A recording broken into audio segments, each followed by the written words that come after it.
replikasi di Indonesia. Ya harapannya kan kita nggak mungkin lah Pak bisa langsung ujuk-ujuk semuanya berubah. Kan sedikit demi sedikit, cuman emang itu harus ada prosesnya. Maksudnya harus kita plan bareng-bareng kan. Karena kan kalau cuman dari sisi pesepeda toh nggak bisa kan. Kita harus ya dari pemerintah, maksudnya semua stakeholder untuk mewujudkan sesuatu hal yang baik lah. Dan kalau menurut aku sih untuk kita ya, ya harus start dari aturan hukumnya. Indonesia tuh gitu mestinya. Kalau ada aturan hukum dulu, baru dia mau jalan. Kalau enggak dia nggak mau. Halo, assalamualaikum, selamat siang Lur. Kali ini saya lagi ada di Steel Vintage Bike bersama Pak Dubes. Iya Mas. Pak Hafaz, gimana kabarnya Bapak? Alhamdulillah. Alhamdulillah, akhirnya ketemu ya Bapak. Nah, kali ini kita akan ngobrol-ngobrol santai ya Bapak. Tentang gimana sih cycling culture di Jerman, terus hukum-hukum sepeda di Jerman, apa yang bisa kita ambil dan positifnya tentunya yang kita bisa replikasi dan bisa kita aplikasikan di Indonesia. Siapa Pak? Kita mulai dari mana dulu Pak? Ya mungkin kita mulai dari yang paling dasar ya Mas, yang basic ya, yaitu aturan hukumnya. Aturan hukum tentang sepedaan di Jerman. Jadi kalau di Jerman ini, cyclist, sepeda itu bagian dari lalu lintas. Bagian dari lalu lintas. Ya, sehingga diatur dalam undang-undang lalu lintas di Jerman. Undang-undangnya ada jelas gitu ya? Iya, jelas. Itu diatur pengguna jalan itu siapa saja, mobil, kendaraan bermotor, sepeda, bahkan pedestrian, itu diatur secara jelas. Nah, dengan demikian pelanggaran juga ada dasar hukumnya untuk ditilang. Iya. Gitu. Jadi ada aturan-aturan yang berdampak terhadap pembayaran tilang misalnya. Dan yang menarik adalah ada link Mas. Link antara pesepeda yang punya SIM motor dan SIM mobil. Jadi kalau dia naik sepeda melanggar aturan hukum, maka masuk catatan di SIM motor dan SIM mobil dia. Jadi kalau mau ngeblong naik sepeda, itu nanti SIM motor apa SIM mobilnya ada notes-nya nih. Karena dianggap tahu aturan jalan, nggak bisa seenaknya ya Bapak sendiri begitu. Ya emang apa ya, kesadarannya itu berangkat, kalau menurut Bapak itu berangkat dari kesadaran atau dari hukum yang hukumnya udah jelas nih, pokoknya kalau kamu langgar ini, atau dari hukum yang mengikat itu akhirnya orang ya akan patuh gitu ya Pak? Ya dua-duanya ya Mas. Jadi sebenarnya kan budaya sepeda itu paling tua kan di Eropa ya. Di Eropa, pabrik sepeda paling tua itu Bianchi. Itu kalau nggak salah tahun 1890-an dia sudah bikin sepeda. Willier misalnya 1907 gitu. Atau kalau kita ingat, kita sebagai bangsa Indonesia yang punya sejarah dengan Belanda, dulu ada sepeda Vongers, ya kan, yang ini Gazelle itu kan pabriknya kan di Eropa sudah tahun 1900-an sudah ada. Jadi artinya ada budaya sepeda yang sudah tua. Pada saat yang sama juga ada keperluan untuk mengatur pengguna jalan ini menjadi satu pengguna yang haknya sama dan diatur secara jelas, gitu Mas. Sehingga misalnya nih ya, kalau di Jerman itu aturan hukumnya melanggar lalu lintas lampu merah misalnya, itu kalau sudah 1 detik lampu merahnya 100 euro. 100 euro? Iya, bayar itu mobil dendanya. Atau sepeda? Sepeda. Oh sepeda? Sepeda. 100 euro? 100 euro. 1,6, 1,7 gitu? Iya. Mabok naik sepeda. Itu dendanya sampai 6.000 euro. Sampai 6.000 euro, jadi hampir mendekati 100 juta. Iya. Dan itu link dengan SIM nanti. Ya kan? Oh, jadi karena identitasnya udah ketahuan nih, misalkan sepedaan terus mabuk gitu, SIM-nya akan dititik juga ya Pak? Iya. Kemudian ada aturan yang jelas mengenai sepeda itu harus punya apa. Itu harus punya rem 2 depan belakang. Rem 2. Lampu depan belakang. Lampu depan belakang. Reflektor. Oh, reflektor, ya kan? Bahkan kalau winter kondisinya parah harus ganti ban winter. Itu gitu. ada sampai ada aturannya nggak, Pak? Nah, cuman lucunya di Jerman itu helm nggak wajib, Mas. Oh, helm malah nggak wajib. Helm ternyata. malah nggak wajib. Jadi kita juga nggak tahu kenapa. Tapi di Jerman itu helm tidak wajib. Jadi kalau Mas Doni di jalan lihat banyak orang naik sepeda nggak pakai helm, ya memang nggak wajib. Oh, secara aturan hukum ya? Kita ngomong secara aturan hukum. Saya juga sering terima tamu-tamu kan, pejabat-pejabat yang datang ke kedutaan pakai sepeda, dan ada beberapa yang high level pernah datang ke saya, ke kantor, nggak pakai helm. Saya tanya gitu, Excellency, why you don't wear helmet? Yeah, it's not obligation katanya. Jadi karena di Jerman itu nggak obligation, ya nggak pakai mereka. Ada yang pakai. Tapi basic rules yang lainnya itu sangat dipatuhi. Iya. Terus ini juga Bapak, yang menarik nih, ketika kita sepeda itu kaitannya dengan SIM yang hukum tadi ya Pak. Ya. Kemarin teman-teman ada yang sempat cerita nih. Jadi kalau lagi ujian SIM, dia ada sepeda yang misalkan mau nyelip, terus mobilnya nggak berhenti, dia ujian SIM-nya langsung gagal Pak. Saya diceritain, wah ini kamu gagal nih, kamu harus ngulangin lagi. Jadi ketika kita mau ujian bikin SIM kan kayak kalau nggak salah agak lumayan mahal nggak Pak? Tes prakteknya. Sangat mahal dan tidak semua orang lulus. Tidak semua orang lulus. Jadinya apa ya, ketika saya ujian mahal nih, kok nggak lulus gara-gara nyelip sepeda atau apa ya kemarin. Bahkan kalau di lampu merah tuh ketika kita mau nyebrang, mobilnya dari sebelah kiri itu mobilnya berhenti dulu. Jadi kemarin walaupun mungkin saya sepedanya dari jauh nih, dia mobilnya berhenti dulu, dia lihat, dia ngasih jalan sepeda dulu. Kalau di kita kan, wah kita yang harus ngalah lihat kanan kiri ya, gitu. Menarik sekali tuh Bapak. Nah, sebaliknya Mas, pada saat yang sama gitu. Kalau di jalan di mana sepeda tidak prioritas, lalu kita sembarangan di jalan itu, kalau kita ditabrak, ya bukan salah yang mobil, salah kita. Oh iya. Jadi tidak ada tidak ada satu istilah atau kesimpulan bahwa kalau sepeda itu karena lebih lemah dari mobil maka dia menang, nggak ada. Oh, jadi nggak ada yang misalkan wong cilik itu menang kayak gitu. Misalkan ada yang pakai becak, motor atau sepeda, jalan kaki, mana yang prioritas gitu. Jadi kalau misalkan salah ya tetap salah ya, salah. Maksudnya semua itu di mata hukum aturannya sama. Jadi nggak ada yang wah ini karena naik sepeda atau naik motor jadi harus lebih diunggulkan. Mereka tetap dikasihani gitu, nggak ada ya Pak? Nggak ada, karena basicnya adalah undang-undang lalu lintas. Rambu lalu lintas. Apakah kamu jalan kaki, naik sepeda, atau becak model Eropa, atau mobil, atau bis, ya kamu rulesnya sama. Merah ya berhenti. Gitu. Jadi nggak boleh kemudian hanya karena dia lebih rendah daripada mobil maka dia tidak menaati peraturan. Oleh karena itu, penggoes pesepeda itu juga dilihat dia punya SIM apa enggak. Karena kalau dia punya tadi punya SIM, basic premise-nya Mas, kalau kamu punya SIM A atau SIM mobil, SIM motor, ya berarti kamu harus tahu aturan. Meskipun kamu naik sepeda, bukan soal sepedanya, tapi soal kamu sebagai operator harus tahu aturan. Itu rules-nya Mas. Jadi semua di mata hukum diperlakukan sama. Sangat menarik itu Bapak. Kita ngobrol itu lagi Bapak, yang jumlah pesepeda di Jerman itu sangat banyak sehingga dia sangat bisa sampai mempengaruhi undang-undang gimana kemarin? Jadi artinya setelah kita bicara mengenai tatanan hukumnya, ya kan, sekarang kita juga bisa melihat bagaimana fasilitas dan kebijakan pemerintah Jerman terhadap pesepeda. Dan suara dari organisasi sepeda, baik yang profesional atau yang amatir, atau suara masyarakat biasa, itu didengarkan Mas.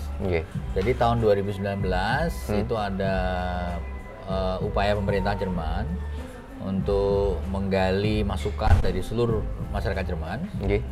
Tahun 2020 masukannya dibahas, dan pada bulan April lalu 2021 ditetapkan apa yang disebut sebagai National Cycling Plan, yang artinya adalah rencana aksi sepeda nasional Jerman. rencana besarnya buat kedepannya gitu nggih? Sampai 2030. 2030. Ya. Nah, dalam rencana aksi itu disebutkan data-data terakhir. Misalnya penduduk Jerman itu kan 82 juta. Ya. Tahun 2020 nih. Jumlah sepeda itu sudah hampir 80 juta. Dan 7 juta dari 80 juta itu adalah sepeda listrik. Sepeda listrik udah tuh, banyak banget nih. E-bike-nya itu meningkat. Kemudian 11% dari mobilitas lalu lintas di seluruh Jerman, 11% itu sepeda. Nah, di kota-kota besar itu 40% itu sepeda mobilitasnya. Nah, ini tinggi.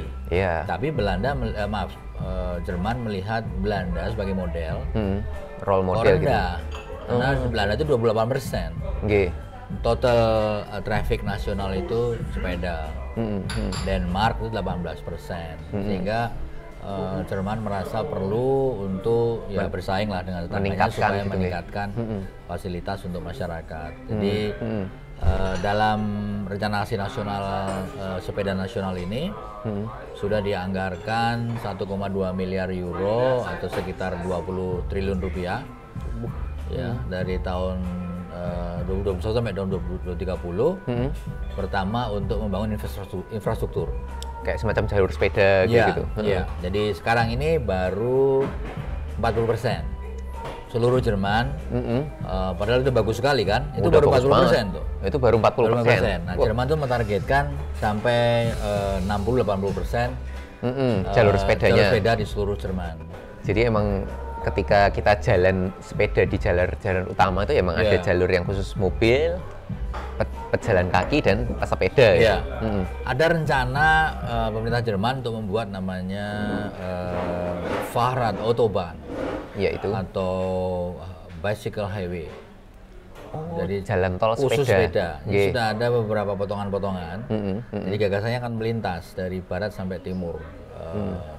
Sekitar street line-nya itu ada sekitar 10.000 km. 10.000 km jalur sepeda. Khusus highway. Kan kita yang kemarin sudah lewat-lewat itu. Itu hanya potongan-potongannya aja, Mas. Belum disambung jadi satu highway yang luas gitu, yang panjang dari semua sudut kota-kota utama Jerman. Terus mereka juga melihat aspek kesehatan, health. 30 menit bersepeda tiap hari itu mengurangi kemungkinan risiko penyakit jantung 50%. Kemudian emisi mobil kan mungkin untuk sedikit ini Mas, untuk sedikit gambaran ya. Tahun 2018 itu ada keputusan pengadilan di Jerman bahwa kota-kota di Jerman itu boleh melarang mobil dengan mesin diesel karena asap emisinya gitu. Iya. Jadi bayangin Mas, negara penghasil mobil Mercedes, Volkswagen, Porsche itu melarang mesin diesel. Padahal mesin dieselnya mereka bagus-bagus. Itu oleh pengadilan udah dilarang. Boleh dilarang gitu. Jadi sudah ada beberapa kota yang melarang mesin diesel masuk. Jadi ini menambah lagi aspek lingkungan hidup. Gitu kan. Kemudian yang ketiga aspek bisnis. Dengan anggaran 1,2 miliar euro membuat jalur sepeda, maka menciptakan usaha bisnis untuk UKM infrastruktur ya kan. Lalu industri sepeda itu sendiri. Itu kan ekosistem ya. Ada yang besar kayak Canyon, Rose, Standard gitu kan. Tapi ada yang seperti ini, kafe vintage ini, dia warung kopi, ada makanan, tutulan sepeda, tutulan aparel. Dia bukan toko besar seperti Stadler, ya kan? Tapi dia hidup. Gitu. Nah ini banyak toko kecil-kecil kayak gini di Berlin, di Jerman tuh banyak sekali, Mas. Lalu bengkel sepeda tuh banyak di sini. Di kampung-kampung di Jerman tuh banyak bengkel kecil-kecil gitu. Dan sebenarnya ini bisa menjadi model ya bagi negara lain yang punya industri sepeda yang besar dan juga ingin menghidupkan ekosistem industri sepeda yang UKM.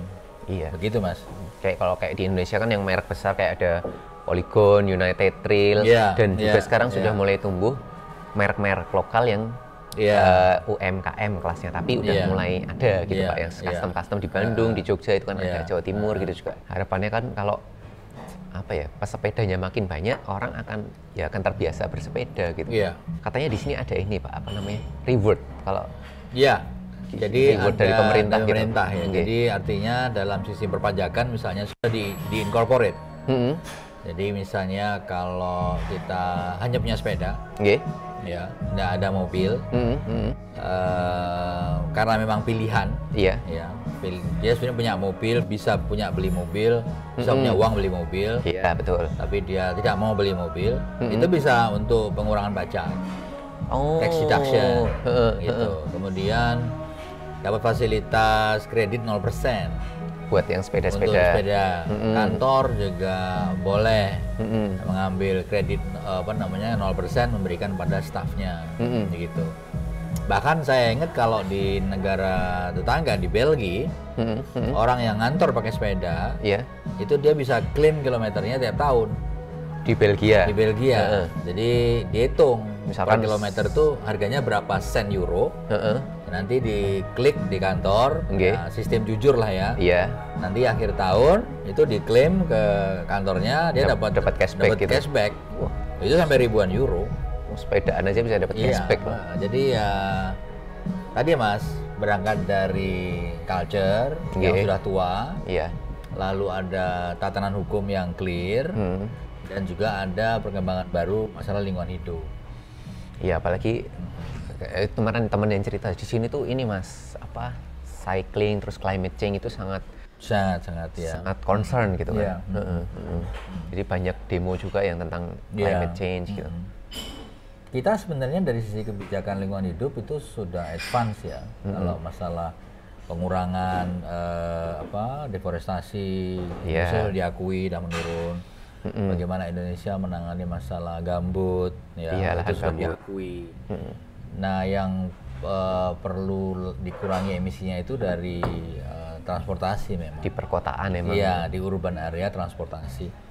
Nah, itu yang masih menjadi challenge ya, tantangan gitu. Dan itu menurut saya akan sulit kalau tidak ada satu basis hukum yang jelas untuk mengatur dan membantu sepeda.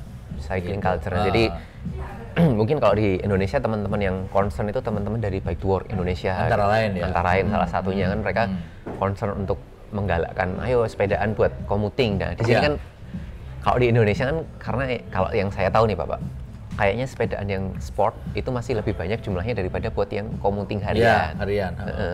Nah, itu kan mungkin PR buat kita bersama. Karena kalau yang saya tahu nih, kalau di Indonesia itu kalau ketika kita mau commuting itu salah satu hal yang dikhawatirkan tuh kayak masalah parkir. Karena misalkan di tempat-tempat umum tuh mau parkir di mana, sepedanya ditaruh mana, takut hilang. Kalau di sini kan kayaknya setiap ada bike rack-nya. Ada bike rack-nya dan digembok gitu nggak Pak? Dan kita nggak boleh parkir sembarangan. Ya memang kalau di kita saya lihat memang bike as hobi lebih banyak daripada bike as sepeda sebagai persyaratan daily life. Sebenarnya kalau di Eropa kita lihat memang itu kebutuhan hari-hari, memang dari poin A ke poin B memang dia ngantor, belanja, ya memang pakai sepeda di sini. Dan kalau yang saya lihat di sini sepeda yang buat commuting lebih banyak Pak, daripada sepeda yang buat sport gitu. Dan juga peningkatan, salah satu analisa ya, mengapa meningkat sekali jumlah sepeda e-bike. E-bike. Itu karena banyak orang yang pensiun, kemudian dia tidak perlu lagi punya mobil, ya kan? Dia tinggal di rumah-rumah orang tua, ya kan? Dan dia memang dia memerlukan sepeda untuk kegiatan sehari-hari, daily life-nya. Jadi ada kaitan antara peningkatan jumlah orang pensiun tua di Jerman dan peningkatan sepeda elektrik. Begitu. Dan sebenarnya dari sisi mobilitas elektrik ya, kalau kita bicara e-mobility begitu, kita kan tahu di beberapa universitas kan sudah ada yang bikin motor listrik, mobil listrik gitu kan. Nah, ini kan industri mesin listrik sepeda ini kan Jerman top. Kan Bosch. Bosch itu. Iya kan. Boschnya Bosch gitu. Aslinya di sini. Ya. Tapi sebenarnya kan negara lain juga bisa. Yeah. Ini juga sekali lagi menurut saya merupakan satu peluang ya bagi kita di Indonesia itu untuk mengembangkan lagi e-mobility, tidak hanya di tingkat mobil atau motor listrik, tapi juga justru malah sepeda. Karena lebih simple, lebih mudah, lebih kecil, ya kan. Yeah. Dan kalau bisa dibuat pada tingkat nasional semuanya, itu bisa lebih murah begitu. Jadi, tapi sekali lagi sih Mas Sony, ini kan ekosistem ya. Harus dibuat dibangun secara menyeluruh. Jadi harus ada pendekatan dari aspek kesehatan, dari aspek bisnis, dari aspek lingkungan hidup, ekonomi. Jadi intinya itu sih, saya melihatnya pertama kali saya datang ke sini kan saya melihat ini kenapa ya kok begitu advance perlakuan terhadap sepeda itu. Terus ngulik-ngulik ya Bapak? Iya, saya lihat ternyata memang ini bagian secara menyeluruh dari suatu ekosistem mobilitas. Intinya itu Mas, ekosistem mobilitas transportasi. Gitu. Jadi emang ketika kita mau berubah, mewujudkan sesuatu tuh kita kalau mau diaplikasikan ke Indonesia ya Bapak, kan kita nggak bisa langsung membalikkan telapak tangan. Misalkan kita harus ngobrol dulu dari atas, hukumnya dibuat yang jelas kayak gimana, terus nanti dari stakeholder semuanya lah kan. Kayak misalkan sepeda itu kan keuntungannya sebenarnya banyak. Dari aspek kesehatan juga sebenarnya mungkin kalau membiasakan orang bersepeda misalkan jangka panjangnya nih, karena orang resiko penyakit jantungnya turun, nanti mungkin dari biaya di BPJS bisa turun. Nah itu kan sebenarnya dari berbagai macam aspek kan. Kalau dari transportasi, ini ternyata jalan yang dibangun nggak melulu hanya jalan yang gede jalan tol, dan mengurangi kemacetan juga, emisi juga berkurang. Sebenarnya kan banyak manfaatnya gitu. Terus ada satu lagi Mas yang sangat kuat berkembang di Jerman dan juga Eropa, yaitu yang namanya cycling tourism. Oh iya, saya juga. Cycling tourism itu kuat sekali.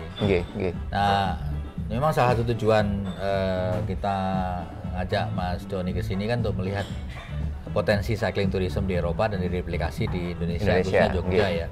Karena kalau saya lihat nih Mas,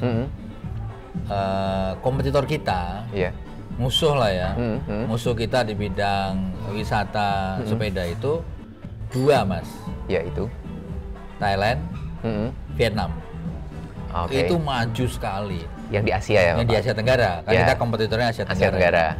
Jadi mereka masuk langsung ke segmentasi orang-orang Jerman yang seneng cycle tourism, slide adventure, dan programnya itu nggak terlalu susah kalau saya lihat yang dilakukan oleh Vietnam misalnya ya. Jadi hanya orang datang ke Vietnam istirahat, lalu dia bikin program 1.500 km itu dilakukan selama 2 minggu. Gitu. Jadi dia stop. Stay-nya lama kan? Sehari itu cuma 50 km. Lalu kemudian dia ke satu kota, satu desa, kampung-kampung. Hotelnya juga hotel bintang 2, nggak yang mewah-mewah gitu. Tapi satu paket itu harganya bisa sekitar 3.000-4.000 euro. Dijualnya ke sini. Begitu. Ini PR buat saya nih. Jadi kita bisa misalnya Mas membuat semacam program wisata sepeda Jogja Bali. Kan nggak jauh itu. Bali kan naik pesawat masih oke gitu. Iya, jadi bisa dari Jogja naik sepeda terus Mas.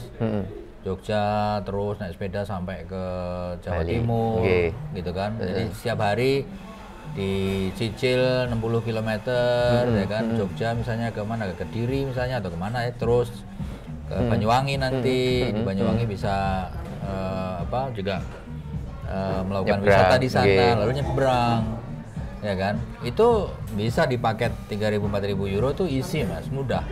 Buat orang sini. Buat orang Jerman sini gitu, karena yang dia butuhkan hanya sepeda yang nyaman, ada asuransi, ya kan, kemudian ada sepeda pengganti kalau rusak di jalan, dan hotel yang nyaman udah itu aja, dan adventure gitu. Nah ini potensinya besar. Kita sudah ada tapi localized di Bali, satu spot tertentu, tapi tidak ada tuh yang touring antar kota gitu. Touring antar kota itu belum ada Mas. Tapi kalau yang di apa tadi Thailand sudah mas, sudah lama, ada Mas. nggih? Oh. Sudah, dan saya udah pelajari ya. Vietnam terutama sangat agresif. Vietnam. Vietnam itu bahkan menawarkan wisata sepeda untuk orang Amerika menuju titik-titik bekas perang Vietnam.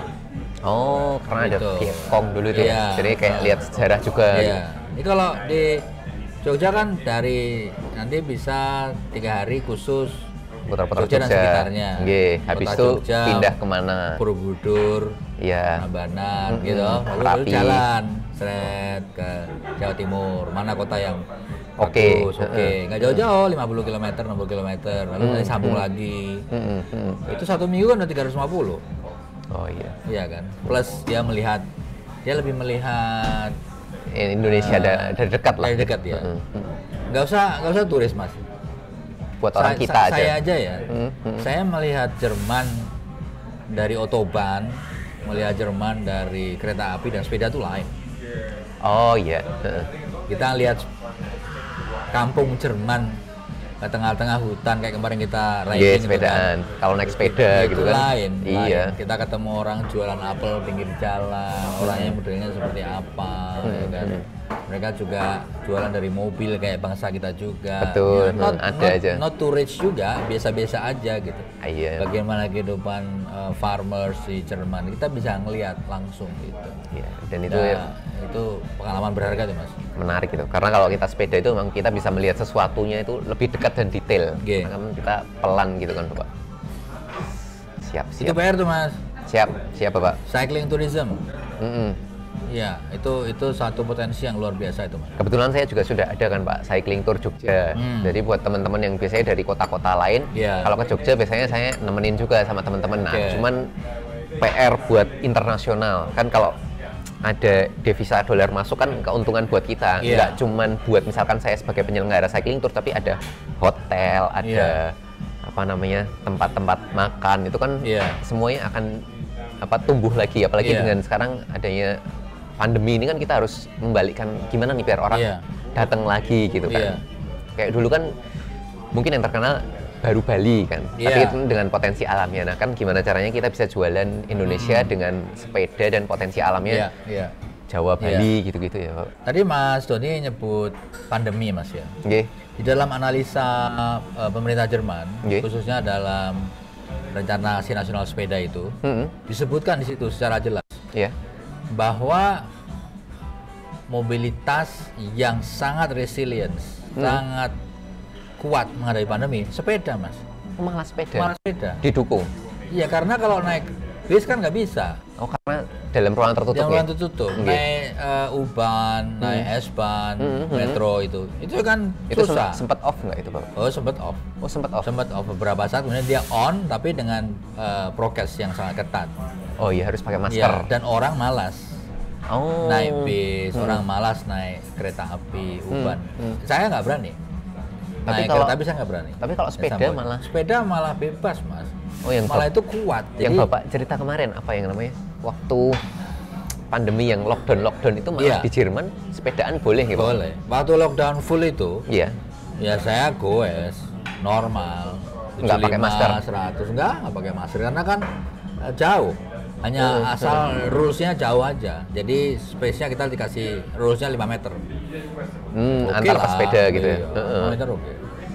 Nah, kalau masker kayak masalah masker itu kan apa ya? Ada yang setuju, ada yang enggak. Dan kalau di Indonesia kan beberapa sepedaannya masih pakai masker. Ya. Kalau di sini kayaknya kalau udah outdoor tuh semuanya nggak Enggak. usah pakai masker. Ya emang Jadi pada tiap waktu ini beda-beda pada waktu aturannya. lockdown kemarin mereka rulesnya seperti itu. Iya. Jadi ini key elemen juga ternyata di dalam analisa mengapa mobilitas sepeda itu menjadi prioritas utama sekarang ini. Karena ya itu tidak hanya dari sisi yang tadi saya sebutkan ekonomi, infrastruktur, kesehatan dan lingkungan hidup, tapi juga pandemi mas. Oh, iya. Ya. Pandemi juga kemarin nih Pak, waktu 2020 tuh waktu pandemi kan sepeda di Indonesia boom, wah Iya. naiknya bisa sampai Iya. berapa ratus persen Di gitu. sini juga sama. Di sini juga sama. Sama.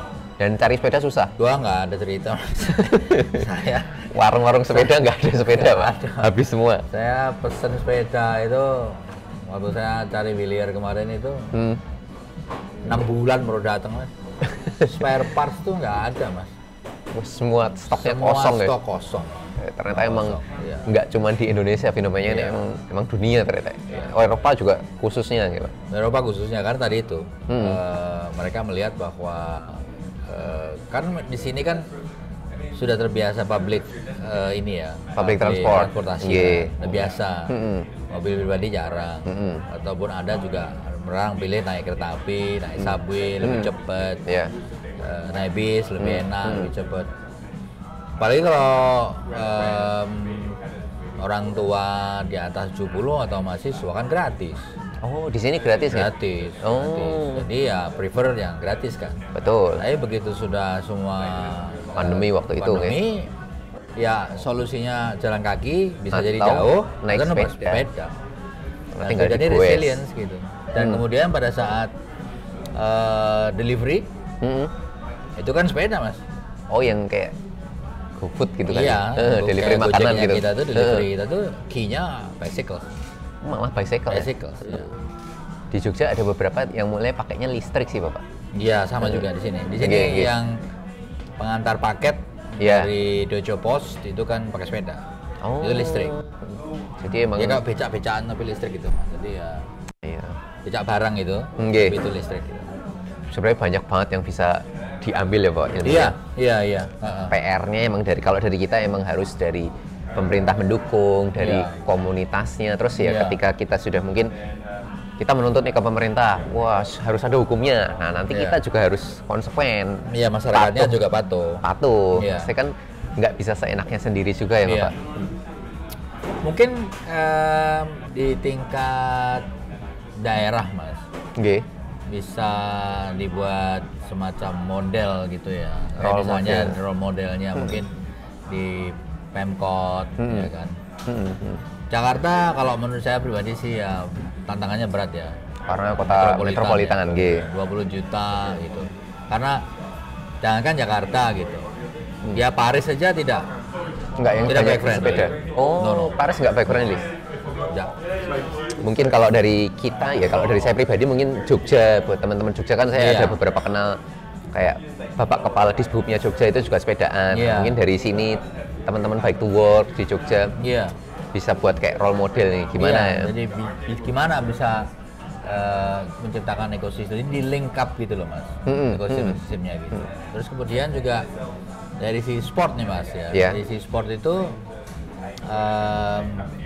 kita juga kurang ya, kurang event. Cuma kecil-kecil tuh. Saya contoh Inggris mas. Inggris tuh punya, Mas Doni kan pernah di Inggris ya. Inggris tuh punya event yang menurut saya menarik gitu. Agak-agak silly tapi menarik gitu. British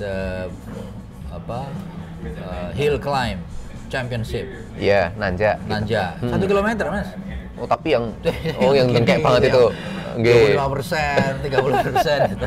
Terus sepedanya nggak pakai aturan UCI, sepedanya pokoknya sering mungkin bebas. Iya, nggak pakai aturan UCI. Nah, tapi ketika itu digoreng, maksudnya di tingkat dunia dan itu menarik. Ya kan nanti jadi orang jagoan-jagoannya itu nanti kan karena fisik kan kuat. Dia bisa transfer ke road bike. Banyak kan jagoan sepeda Inggris dari Tour de France yang asal usulnya juga ya juara-juara seperti itu. Eropa juga.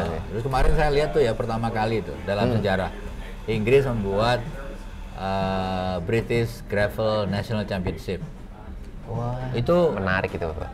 Cuma 69 km mas. Dan itu di loop mas, 3 kali ngeloop. Jadi wah, tapi jadi, kalau Indonesia kan sebenarnya kan banyak ya. Maksudnya kita kalau kita lihat potensi alam kita gitu. Kayak misalnya yang itu loh mas. Yang Mas Doni yang di mana Wonogiri ya, yang Dengkek itu. Oh, Suroloyo Bapak. Suroloyo. Bisa bikin tuh Mas. Bisa digoreng di Suroloyo. Gitu Mas. Jadi namanya Suroloyo Hill Climb Championship gitu Mas. Kan sangat Dengkek banget. Apa gitu Mas?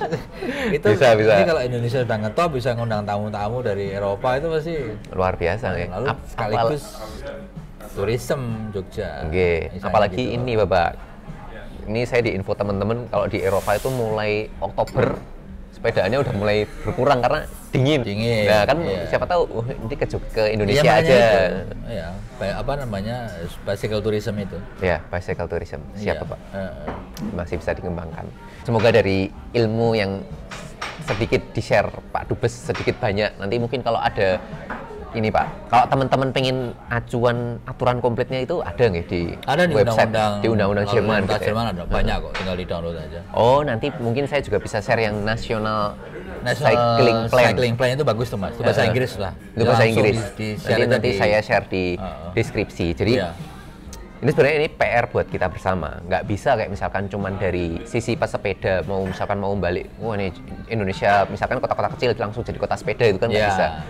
Semoga yang nonton ini nanti kan ada mungkin dari yang pemangku-pemangku kebijakan, minimal kalau dari tingkat lokal nanti kita bisa bikin undang-undang bareng, kita bisa diskusi bareng. Gimana nih biar perda lah Mas. Nah, daerah itu pakai perda. Perda itu kan bisa. Hukumnya bisa pakai perda. Itu kan kedepannya bisa lebih baik kan? Iya. Insya Allah.